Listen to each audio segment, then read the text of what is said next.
요한일서 1장 1절부터 4절까지 말씀을 함께 보시겠습니다. 요한일서 1장 1절부터 4절까지입니다.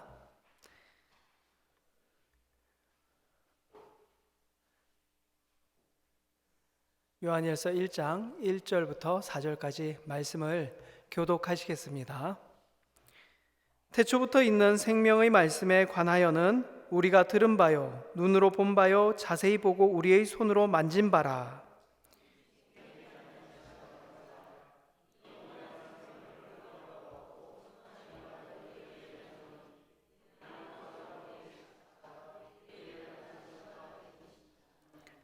우리가 보고 들은 바를 너희에게도 전함은 너희로 우리와 사귐이 있게 하려 함이니 우리의 사귐은 아버지와 그의 아들 예수 그리스도와 더불어 누림이라.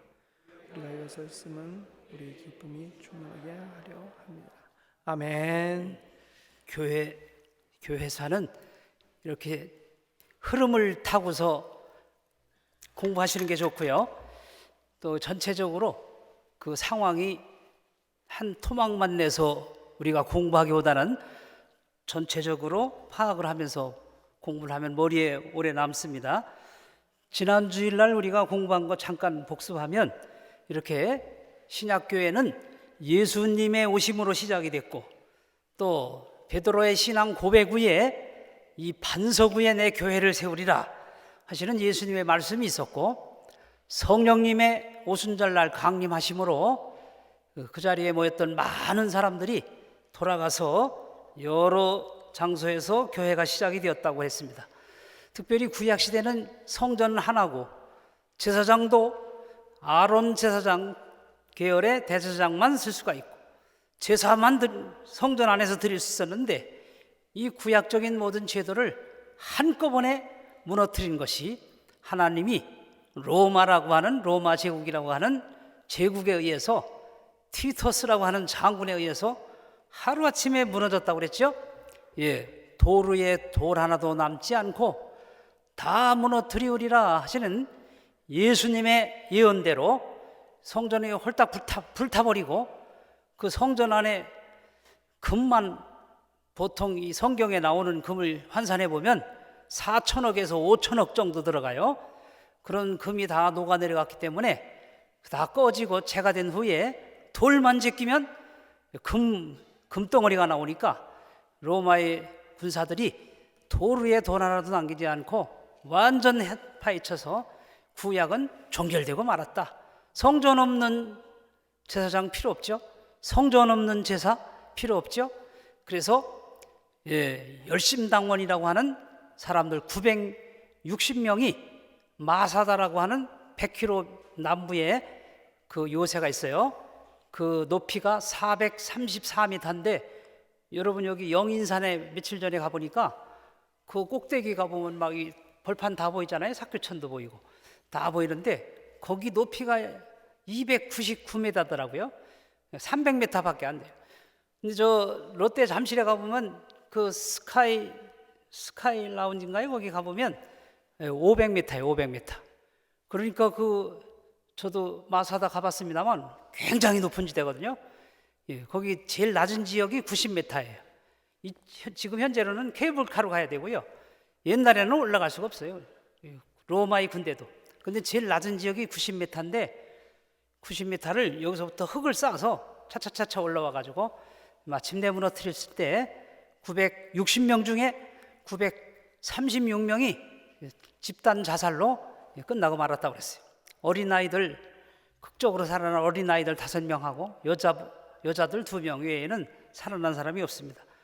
그리고 이스라엘 백성은 그 뒤에도 또 봉기가 일어나서 AD 130년경에 이제 제3차 디아스포라가 일어납니다. 첫째 디아스포라는 북쪽 이스라엘이 멸망했을 때 디아스포라가 일어나고요. 유대인들의 흩어지는 것이요. 둘째 디아스포라는 바벨론에 의해서 멸망했을 때 디아스포라가 일어나고, 셋째로는 이제 이렇게 마사다가 점령되고 그 뒤에 몇십 년 지난 다음에 또 한 번 봉기를 일으키다가 완전 이스라엘은 이제 흩어지게 됩니다. 그래서 유대인들이 저 독일 쪽에 많이 갔고요. 또 이쪽 북아메리카로 해서 스페인까지도 갔고요. 또 중동 지역에 남아있는 유대인들이 있었는데 이 세 집단을 각각 이름을 따로 붙여놨다고 그랬어요. 이렇게 구약이 종결이 되고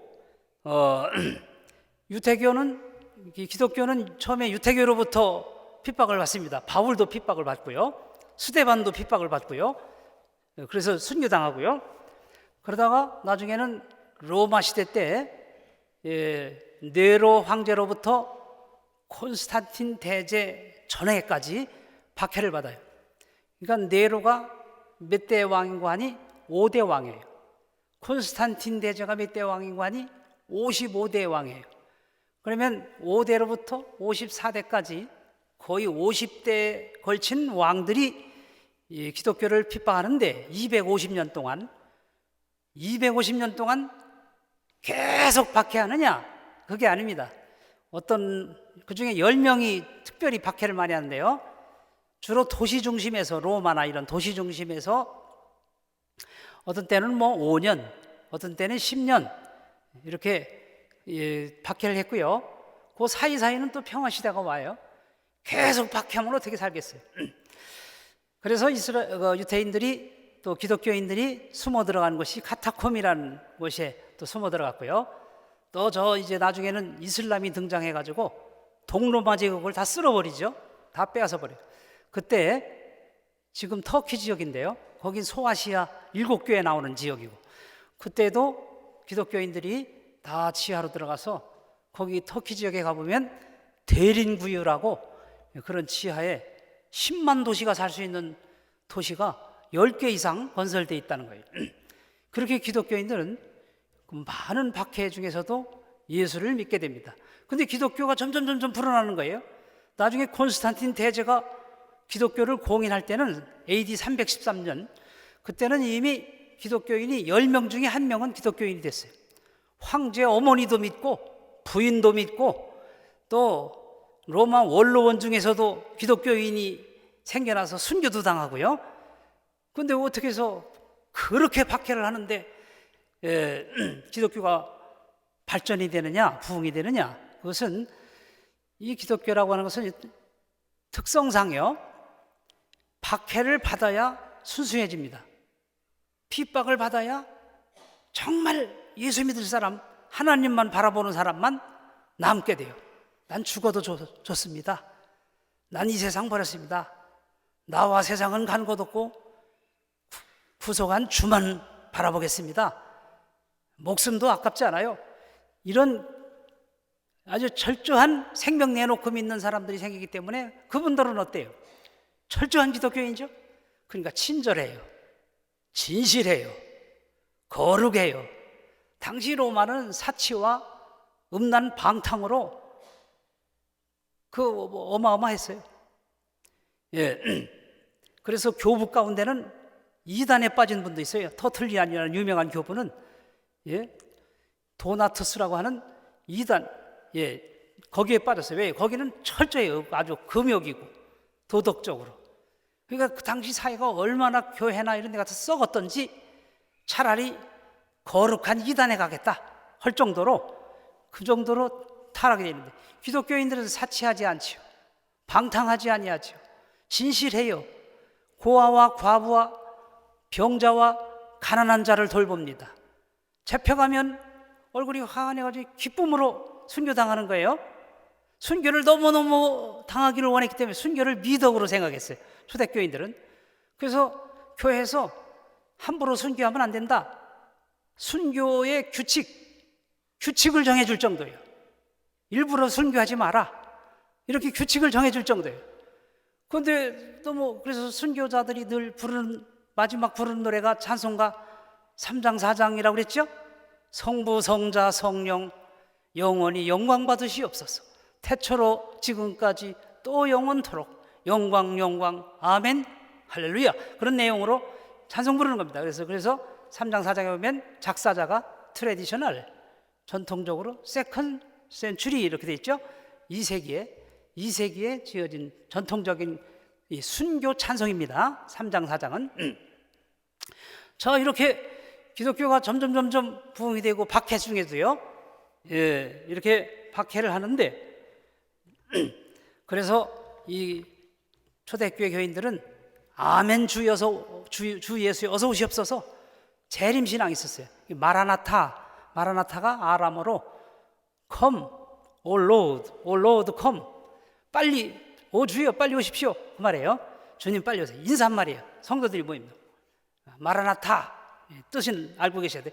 우리가 역사를 알아야 여기 모든 용어 같은 거를 우리가 이제 상식적으로 알 수가 있습니다. 자, 그래 가지고서 이렇게 이 역사가 진행이 되는데요.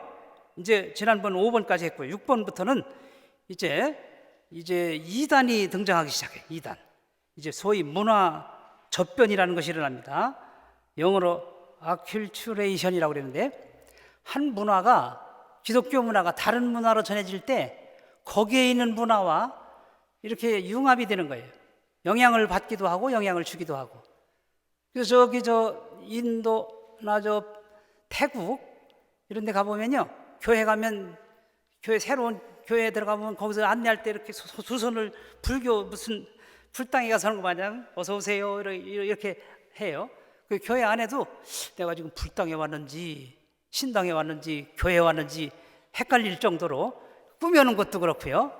그러니까 이제 문화가 자꾸 기독교 문화와 섞이는 거예요. 우리 한국에 들어온 가톨릭하고 저 남미에 들어온 가톨릭하고 달라요.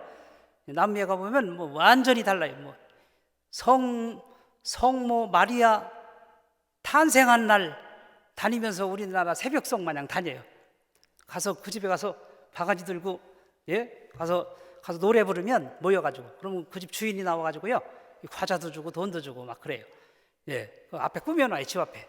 왜 그러냐면 마리아 탄생한 날이라는 거예요. 천주교가 그렇게 변했어요. 그리고 뭐 브라질의 그 삼바 축제라든가 또 아르헨티나의 그 또 뭐 춤추는 탱고 축제 같은 거 있죠? 그게 다 그 카니발이라고 그래가지고 그 천주교회가 남미에 가가지고 현지 문화와 비슷하게 융화돼가지고 변해버린 거예요. 그래서 우리나라도 기독교인데 유교의 영향을 받아가지고 예수 잘 믿어도 부모를 잘 공경해야 된다 이런 의식이 있죠. 부모 제사를 해야 되나 말아야 되나 이 기독교하고 아무 상관도 없는데 그러다 보니까 추도 예배 드리게 되고 이게 다 뭐예요? 이것을 소위 문화 접변이라고 그러는 거예요. 근데 여기에서 이단이 생겨나게 됩니다. 기독교가 유태교에 들어가니까 유태교의 사상은 뭐예요? 유대인들은 하나님은 한 분이다. 그죠? 유일신 사상이죠. 하나님 한 분인데 예수님도 하나님이라고 그래? 성자 예수님. 이게 받아들여지지 않는 거예요. 그러니까 이게 하나님은 한 분인데 무슨 또 하나님이 또 나왔느냐? 예수 하나님이 이거는 이 상식이 우리 이해할 수 없다. 우리 수천 년 동안 유일신 하나님을 믿었는데 그래서 거기에 에비온파라고 하는 그 이단이 생겨나요. 에비온파는 뭐냐? 예수는 하나님이 아니다. 하나님이 아니고 사람 중에서 성령이 임해가지고 세례받을 때 특별히 신처럼 된 사람이다. 그 메시아가 된 거다. 그러니까 하나님도 아니고 사람도 아니다. 특별한 사람이다. 특별한 분이다. 이렇게 이해하는 거예요. 그러니까 하나님이 육체를 가졌다는 건 이해도 안 된다. 이게 이해가 안 되죠. 그래서 에비온파 이 사람들은 구약을 철저히 지키고 이스라엘 멸망했을 때 동쪽으로 가지고 수백 년 동안 그 에비온파라는 것이 유지가 돼요. 또 비슷한 파가 또 하나 있어요. 그 다음에 엘케 사이파라고 하는 파가 있는데요. 이렇게 유태교에서는 이단이 어떻게 생겨나요? 예수가 무슨 하나님이냐 이거예요. 그래서 예수님의 신성을 이해하지 않죠. 부정하게 되죠. 부정하게 되니까 예수님의 성령 잉태, 동정녀 탄생 이것도 다 부정해야 돼요. 그러니까 예수님에 대한 기독관이라고 그래요. 예수님에 대한 그 관점, 이 신관이 달라지는 겁니다. 이단이 생기는 거예요. 반대로 헬라 쪽으로 가니까 헬라 사람들은 신은 육체를 가지면 안 돼. 신은 신이야. 영물이야, 영물. 근데 예수님이 신이다. 그러니까 이거는 예수님이 몸을 가지신 것은 이거는 몸이 아니고 가짜 몸이다. 이게 가짜, 가현설이라고 그래요. 가짜로 보여지는 그 환영처럼 보여지는 것이지, 실제로 예수님은 그 몸을 가지고 우리 같은 몸을 가진 분이 아니다. 천사가 나타난 것처럼 그걸 가현설이라고 그래요. 그러니까 헬라 쪽에 가서는 신은 신이야지 왜 육체를 가졌어. 그러다 보니까 또 뭘 부정해요? 예수님은 우리 몸을 입고 오셔서 우리 대신 고난을 받으시고 굶주리시고 또 채찍을 맞으시고 못에 박히시고 고통을 당하시고 죽으시고 살아나시고 이런 육체적인 것을 다 부인하게 되죠. 그러니까 그것도 이단이 돼요. 그걸 영지주의라 그래요. 그노스틱, 영지주의. 영만 인정하는 영이 영이고 예수님의 몸은 그건 천사 같은 가짜, 가짜로 보이는 가현설 이렇게 나오는 겁니다. 그러니까 영지주의는 자꾸 주장하다 보니까 나중에 이원론이라고 그래요. 영은 선하고 물질은 악하다. 그러니까 물질은 다 악한 거야. 그러니까 창세기에 이 하나님이 천지 창조한 거 물질, 이것도 말이 안 돼. 그것도 창세기 믿지 마. 창세기 그것도 믿지 않아요, 이 영지주의자들은. 그러니까 영만 주장하고 영지라는 거 뭐냐, 영적으로 알아야 된다. 영적인 지식을 얻어야 구원을 받는다. 이렇게 해가지고 이제 신비주의로 자꾸 빠지는 거예요. 나중에 그것이 이제 발전이 되면 성령의 어떤 황홀한 어떤 상태로 입신한다고 그러죠. 여러분 요즘 말로 말하면 어떤 황홀한 상태에 들어가서 그때 성령이 임하는데 그때 알려주시는 계시가 있는데 그걸 따라가야 된다. 이것이 소위 노스틱 사상, 그노스틱 영지주의 사상이라고 말하는 겁니다. 자, 이런 것이 이제 벌써 일어나기 시작했다. 그러니까 성경에 벌써 요한 2서 1장 7절에 보면 예수 그리스도께서 육체로 임하심을 부인하는 자마다 미혹하는 자니 저 그리스도라 이랬거든요. 벌써 사도 요한이 기록할 때 그런 이단이 나오기 시작한 거예요. 또 계시록에 보면 니골라당의 교훈을 쫓는도다. 이것도 이단이에요. 니골라당. 벌써 초대교회 때 벌써 이단이 나오기 시작한 거예요. 정통신앙은 뭐냐? 신인 양성이라고 그래요. 예수님은 하나님 신격도 계시고 사람, 인격도, 사람도 신도 되시고 사람도 되신다. 믿으십니까? 예, 이것이 이제 한쪽으로 치우치면 이단이 되는 거예요. 어떻게 사람인데 무슨 신이냐? 우리 같은 인간이지. 자꾸 인간 쪽으로 하다 보면 자유주의자, 소위 이제 스콜라 철학이라고 그러는데 자유주의로 자꾸 빠져가지고 세속신학이 되는 거예요. 인간 과학 이성주의, 르네상스 뭐 이래가지고 그쪽으로 가는 거예요. 그래서 기독교에도 이 성경에서 신화적인 것은 다 죄해 보이죠. 뱀이 무슨 말을 해 하와한테, 신화적인 얘기야. 또 무슨 바벨탑을 쌓다, 언어가 다 수백 개로 갈라졌다. 그러니까 신화적인 얘기야. 노아 홍수 일어나는 거다. 신화를 재개해버리자. 인간 이성에 맞지 않다. 비신화화라고 그래요. 나중에 나와요, 그런 신학이. 비신화화. 이거 뭐예요? 그건 믿음이 아니죠. 믿음이 아니에요. 우리는 그대로 믿는 거예요. 그 유명한 교부 중에 그런 말을 해요. 불합리하기 때문에 나는 믿는다. 불합리하기 때문에, 과학적으로 안 맞기 때문에 나는 믿는다. 믿음으로. 그게 신앙이죠. 그러니까 이제 점점 이렇게 여러 이단들이 나오게 되는데요. 저와 여러분이 가진 이 신앙은 많은 역사 속에서 엄청난 싸움과 논쟁과 투쟁을 통해 가지고 우리까지 온 거예요. 그 이제 차차 나오겠습니다만 많은 이단들이 나와요. 에비온파, 켈사이파, 그노시스파, 마니파, 말시온파, 몬타누스, 노바티안, 도나투스, 별별 이단이 벌써 초대교회부터 생기기 시작해요. 그래서 예수님의 신성과 인성, 이 두 가지를 어떻게 볼 건가? 주제가 그거예요. 그래서 종교회의가 이제 초기 기독시대에 7번 있어요. 7번 중요한 종교회의가. AD 325년부터 7번 있는데 그 중에 4번이 중요합니다. 4번. 나머지 3번은 이것 네 번 종교회의 때 결의한 것을 다시 확인하고 하는 그런 것이고요. 네 번 종교회의의 주제가 뭐냐? 예수는 어떤 분이냐 그거예요. 예수는 신인가? 예수의 삼일체, 예수님의 인성, 예수님의 신성, 이게 뭐냐? 이거를 논의하는 겁니다. 이것이 종교회의예요. 그래서 그때부터 신경 여러 주장이 나오니까 여러 주장이 나와요.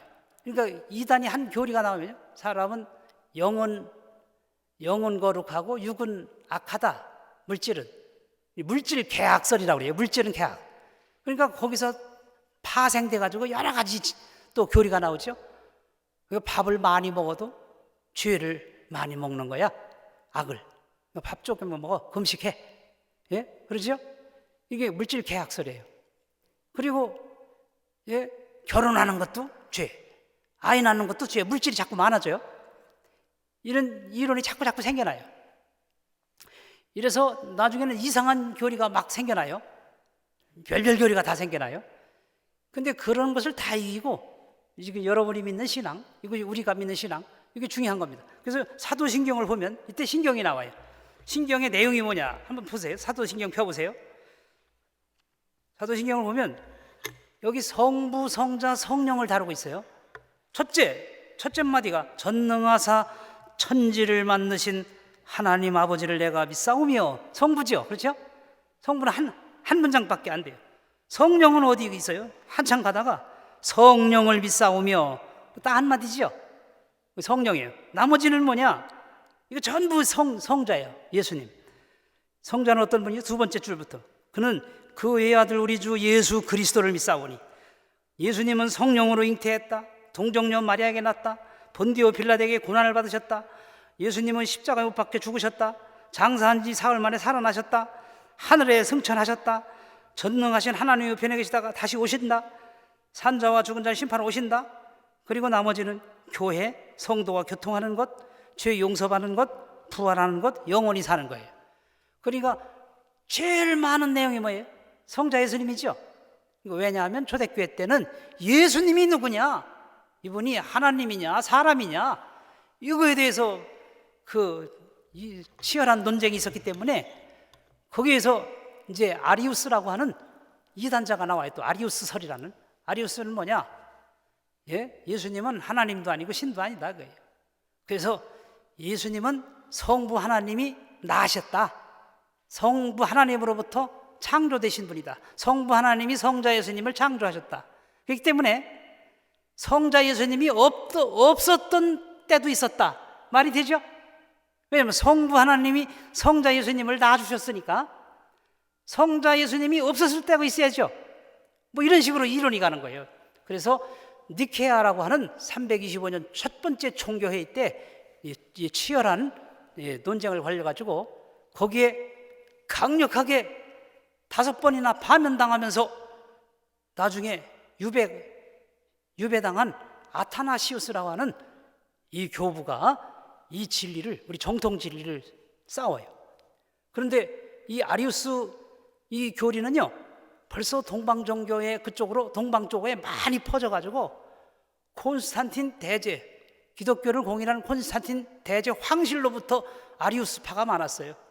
그래서 아리우스파가 다 뒤덮고 있었어요.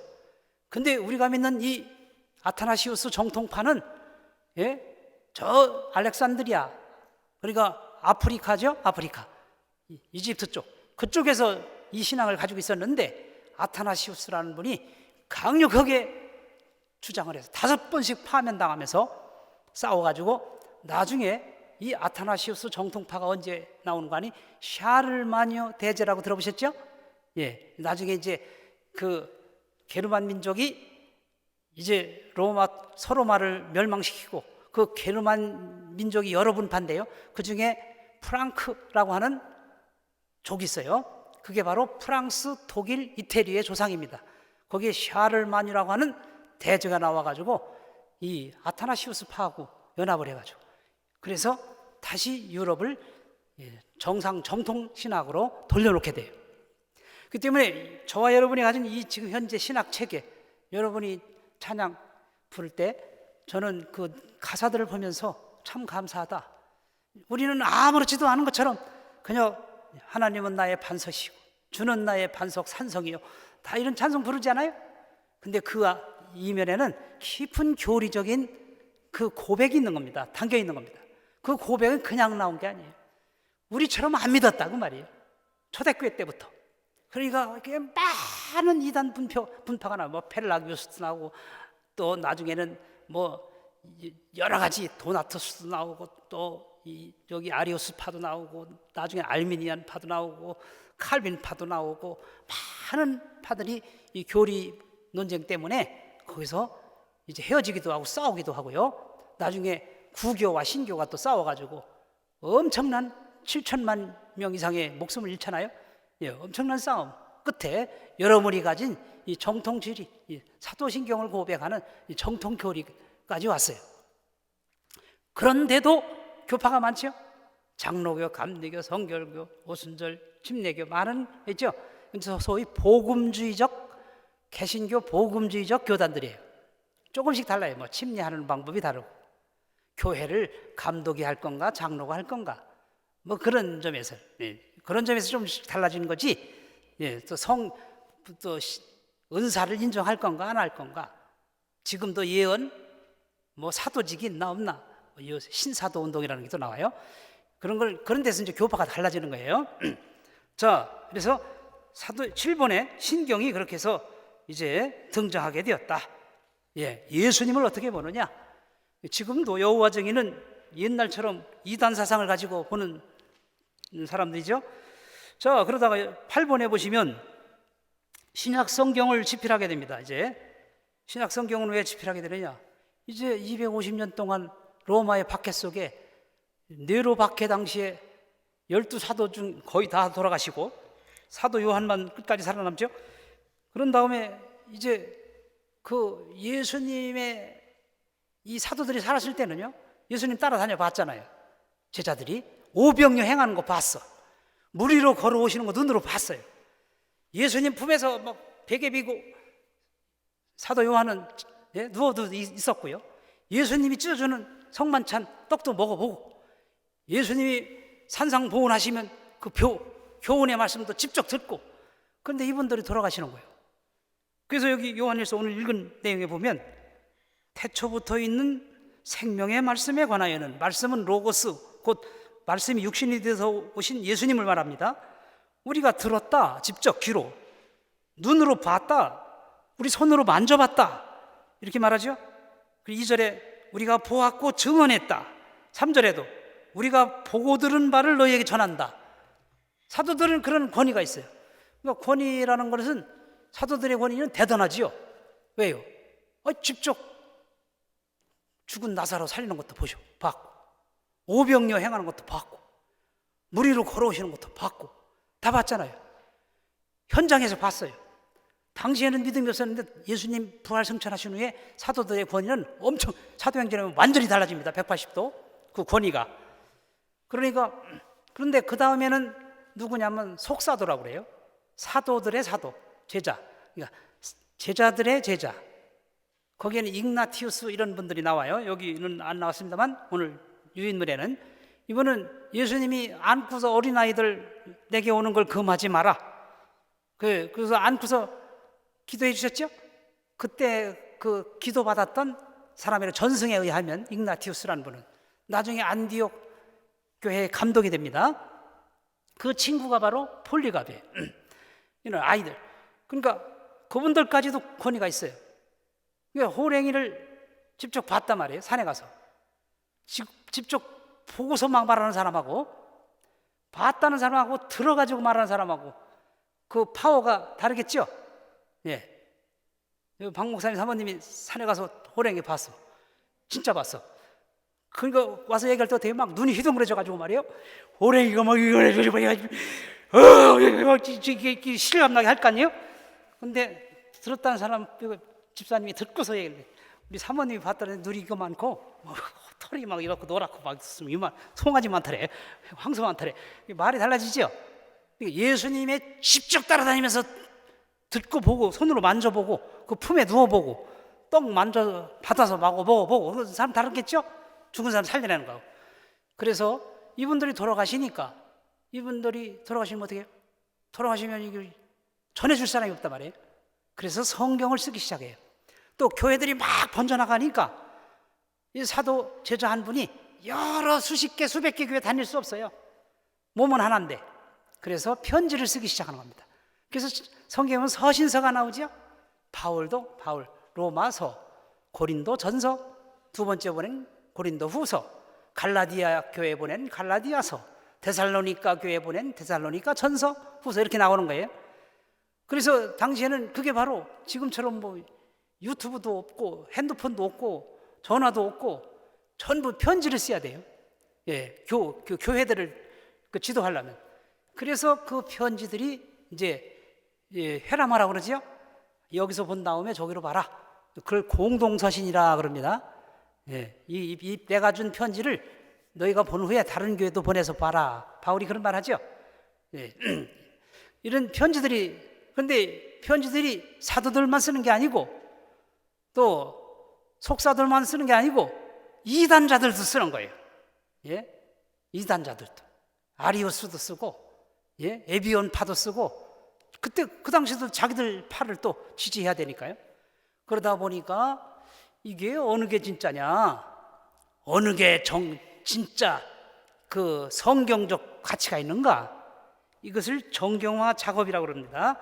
그래서 정경화 작업이 일어나는데, 이 구약은 AD 90년에 유대인들이 얌니아라고 하는 곳에서 모여가지고 구약 27권이죠. 39권을 정경으로 인정해요. 신약은 27권, 상부 27이죠. 66권. 근데 왜 유태인들이 하느냐, 기독교인이 안 하고? 그럼 유태교의 그 공론가? 그게 아니에요.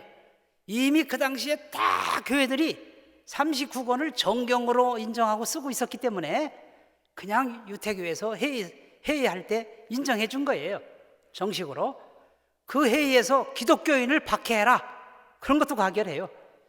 그래서 신약 성경은 얌니아, 이거 상식적으로 알아보죠. 얌니아 회의라고 하는 AD 90년에 돼 있고, 신약 성경은 300년이 걸려서 397년도에 정경화가 끝납니다. 예. 근데 그 전에 70인역이라는 게 있어요. 70인역. 영어로 대문자 L하고 XX. L은 50이죠. X는 10. 또 X 하나면 10. 50 더하기 10, 10하면 70이죠. 70인역인데 이것은 유태인들이 디아스포라가 일어나서 저 알렉산드리아에서 100만 명을 이주시켰어요. 유태인들. 거기에 아주 큰 유태인 단체가 있었는데, 그 커뮤니티가요. 그 사람들 당시 쓰는 말은 헬라 말이에요. 그런데 성경은 구약이에요. 히브리 말. 우리가 이민 가면 캐나다나 미국 가면은 우리 2세들이 영어 쓰잖아요. 한국말 잘 못해요. 이게 자기 모국어로 말을 해야 잘 알아듣는데, 현재 통영어 공부하고 늘 쓰는 일상어가 말이 달라지면 자기 모국어를 잃어버려요. 그래서 제가 캐나다 가서 어느 집에 가니까 거기 집 애기들이, 아들들이 안녕하세요, 안녕하셨어요 그러는 거예요. 왔다고. 어서 오세요, 안녕하셨어요 그래요. 그래서 한참 얘기하다가 가는데도 인사하라 그러니까 안녕하셨어요 이러는 거예요. 말을 정확하게 몰라요. 거기서 대학을 나오고 결혼한 사람인데, 우리 교인 중에 부인은 한국에서 갔는데, 여보 퇴근할 때 소금 떨어졌으니까 소금 좀 사와. 그러니까 소금 떨어졌어? 소금 떨어졌으면 주워 올리지 왜 사오라는 거야. 말이 달라지는 거예요. 말이. 예, 그렇게 어려운 거예요. 모국어라는 게 이런 거예요. 요새 뭐 날씨도 쌀쌀한데 마음은 싱숭생숭하고 비는 부슬부슬 오는데 기차 소리는 뚜하고, 그걸 영어로 말해봐요. 우리 사모님 독일어 잘하니까 독일어로 말해봐요. 돼요, 안 돼요? 안 되죠. 마음은 뭐 싱숭생숭하고 뭐 기차 소리는 띠 하고 오는데 몸은 으슬으슬 춥고, 이게 되냐 그 말이. 이 감정을 담아. 그러니까 이 알렉산드리아라는 곳에 유태인들이 사는데 쓰는 말하고 달라요. 그래서 한 지파에서 6명씩 12지파 72명을 뽑아가지고 그 구약 히브리 말을 헬라어로 바꾼 것이 70인역, 셉투아진트라고 그러는데요, 영어로. 요 성경이 굉장히 중요합니다. 이것은 주님 오시기 전 200년경에 벌써 만들어졌어요. 근데 왜 중요한 거 아니? 이 성경을 바울도 인용하고 예수님도 인용한다는 거예요. 근데 왜 중요하냐 또? 요 번역을 할 때 약간의 해석을 붙여놔요. 해석을 붙이는데 그 해석까지도 바울이 인용한다는 거예요. 히브리서에 보면. 그렇기 때문에 그 하나님의 섭리 중에 놀라운 다 있어요. 놀라운. 나중에 이제 헬라어가 로마 나라가 돼가지고 로마 나라가 되니까 로마어로 라틴어잖아요. 라틴 말로 또 바꾼 사람이 히에로니모스, 제롬이라고도 하는데 영어로. 제롬이라는 분이 벌겟이라는 성경 들어보셨을 거예요. 벌겟, 불가타 또는 벌겟이라는 성경을 번역하게 됩니다. 라틴 말로. 그것을 천주교에서 지금까지 써요. 정식 성경으로 지금까지도. 이런 역사가 있어요. 자, 그래서 이렇게 박해가 일어났고 박해 중에도 이단이 일어나고 거기서도 교회가 생기고 거기도 5개 중요한 기독교 유명한 도시가 생겨나죠. 예루살렘, 안디옥, 로마, 그 다음에 알렉산드리아, 그리고 콘스탄티노플. 콘스탄티노플은 지금 이스탄불이라는 옛날 비잔티움이라고 하는 거기에 5개 중요한 도시가 생겨요. 여기에 교부들을, 여기에 그 교회 목사들을 주교 또는 대주교라고 그래요. 이분들이 나중에 교황도 되고 중요한 이제 책도 써나게 돼요. 그래서 여러분에게 나눠드렸는데 그 성경을 쓰다 보니까 나중에 성경을 또 해석하는 게 문제예요. 예수님이 오셨는데 예수님이 탄생하셨는데 이게 육이냐 영이냐 영육이냐 이런 해석이 문제죠. 마리아가 왔는데 이 마리아가 나셨는데 마리아는 사람이냐 귀신이냐 죄가 있느냐 없느냐 이걸 해석하는 게 또 문제예요. 그래서 누구한테 물어봐요? 이거는 사도들에게 물어보자. 사도가 죽었으면 사도의 제자들한테 물어보자. 그 사람들이 죽었으면 그 계통의 정통 라인이 있을 거라고요. 그러니까 태권도를 동네에서 배운 거하고 저 중국 소림사에서 배운 거하고 다르겠죠. 완전히. 그리고 어디 정통 라인이 누구냐? 정통 라인이. 그 정통 라인에 따라서 결정하는 이것을 사도 계승권이라. 로마 가톨릭 교회가 천주교회가 이것을 이용해서 우리한테 정통권이 있다 이렇게 말하고, 동방정교회라고 하는 것은 정이라는 게 뭐예요? 우리가 정통이다 그 말이에요. 러시아 정통 정교회 그 동방정교회가 멸망하면서 동로마가 또 망하죠. 1543년에. 그리고 그 동로마의 정통성이 러시아에서 가져갔다. 그래서 러시아 정교회 정통교회라 그거예요. 정통교회 이렇게 말하는 거예요. 그래서 이 정통 라인이 생겨나요. 라인이 생겨나다 보니까 어떻게 돼요? 성직자 중에서 누가 사도들의 후손의 후손이냐 제자의 제자냐 이러다 보니까 자연히 일반 평신도들은 그 성직자에 가서 물어봐야 되겠죠. 물어보게 되니까 평신도들보다 높아지게 됐다고 해요. 교황처럼. 그래서 교회에 이러한 조직화 교권 제도가 생겨나게 되었다. 시간이 다 돼서 이제 마치겠는데요. 자, 그래서 이제 그 교부는 요것만 하고 말게요. 교부라는 것은 이 예수님 제자 후에 속사도라고 그래요. 속사도 교부. 속사도 교부가 있고요. 그냥 교부가 있는데요.